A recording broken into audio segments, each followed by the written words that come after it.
So I've been director at the Prince's Trust for about 2 years. Just a little bit about me, and for about 15 years I was a civil servant in the Treasury. So I was there when there wasn't a recession. So I left in sort of, just as it was coming and ran out the door.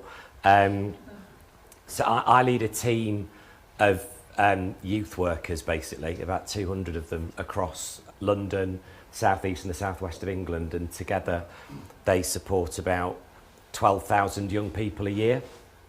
And unlike the 14-year-olds in Idaho with $1,000 in their bank account, these young people are, disadvantaged. So these are young people who they could be unemployed, but they might have also been brought up in care. They might have been bullied at school. They might have abused alcohol or drugs, and they've had a tough time. Some of them want to start a business, and that's where we come in with one of our programs of support.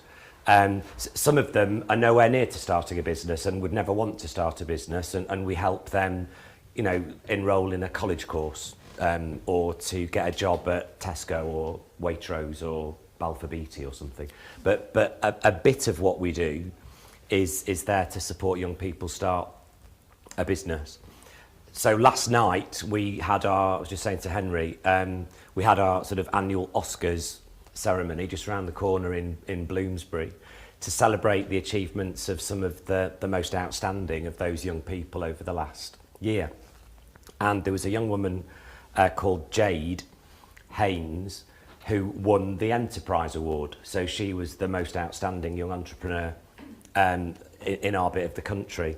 And Jade and her mum left her dad when she was about 8 or 9 because of domestic violence, and they lived in a women's refuge for a few years.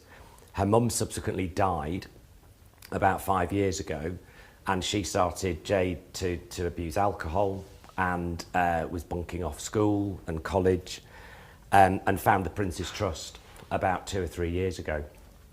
And since then, with the support of volunteers, we have volunteers who are like business mentors, so they give their time.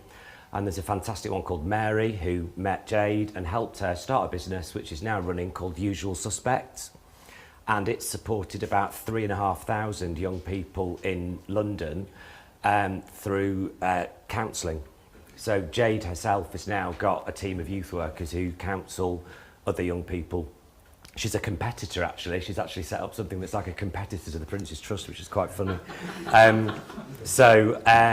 But I just wanted to tell you that story because it's just as inspiring a story as the guy in Idaho, but the young people we support are just very different to those guys.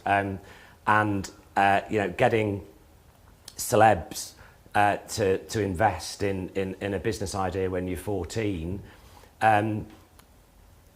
kind of could be possible through the Prince's Trust, and that's what we're trying to explore with Henry and CrowdShed.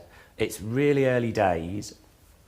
I took Henry over in June, July to our Tomorrow store. So where our head office is in Liverpool Street, we've got a shop which sells the stuff that the young people who have set up businesses have made.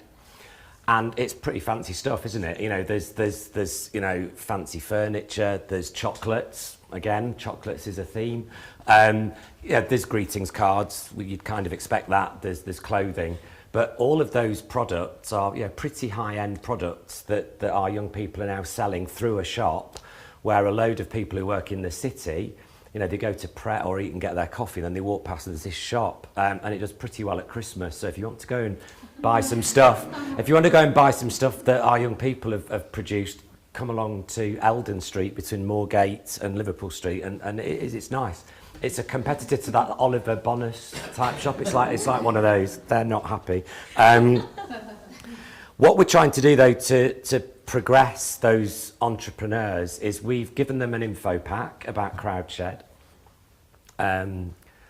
about a couple of months ago, I don't expect them all to, you know, either read it, absorb it, or act on it. But what we're trying to test out is whether those businesses would want, welcome, encourage investment from the crowd.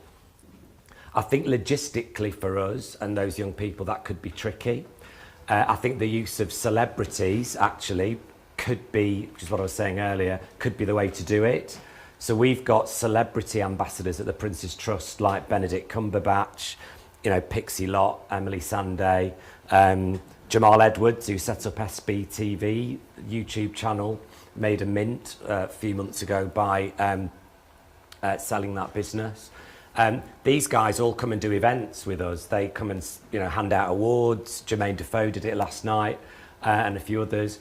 And there could be a way where we could get the power of their celebrity to start giving through the crowd to kind of encourage others, do you see what I mean, to then give as members of the public. And that's the thing we're trying to test. It's an idea. We mainly get funding in 7-figure sums from banks or from very rich people or from the European Union. You know, that's kind of where we get our money from. So we don't get it from the crowd, and that would be a new thing. But I just wanted to explain that that's kind of what we're trying to do. It would be fantastic if we could pull this off, even with one business.